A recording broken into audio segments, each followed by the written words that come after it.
Je vais vous montrer maintenant comment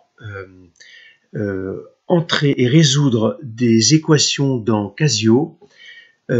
Et pour ce faire, je repars du graphe qu'on avait, donc, et je vais reprendre les mêmes droites, mais cette fois-ci on va le faire côté algèbre.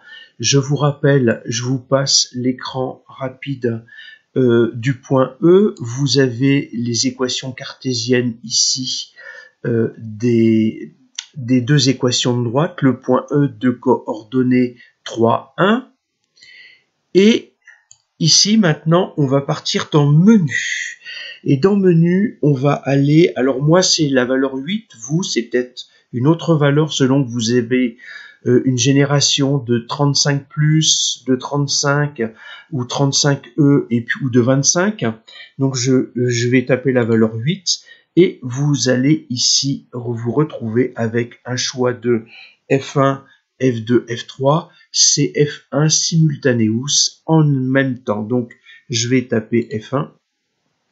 Le nombre d'inconnus, number of unknowns, ça va être 2, c'est X et Y.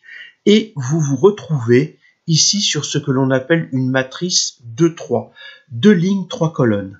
D'accord? Donc, en fait, ici, je vais rentrer les coefficients A. Ici, les coefficients A et A' affectés aux valeurs X, ici aux valeurs Y, et les valeurs chiffrées de l'autre côté de l'égalité. Donc, dans le système, je vous rappelle, sur la première ligne, j'ai X plus 2Y égale à 5.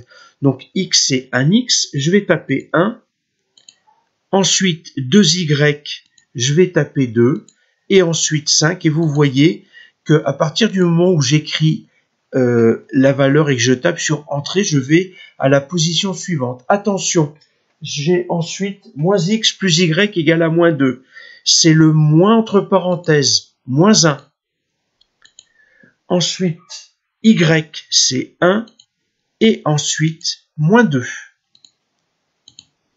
Une fois que c'est fait, solver, del pour faire autre chose, hein, pour delete, pour détruire. Donc, je vais résoudre. Je clique sur F1 et j'ai, pour X, la valeur 3. Pour Y, la valeur 1. J'ai bien retrouvé ça. Je vais vous proposer quelques résolutions à partir d'exercices du livre aussi. Voilà.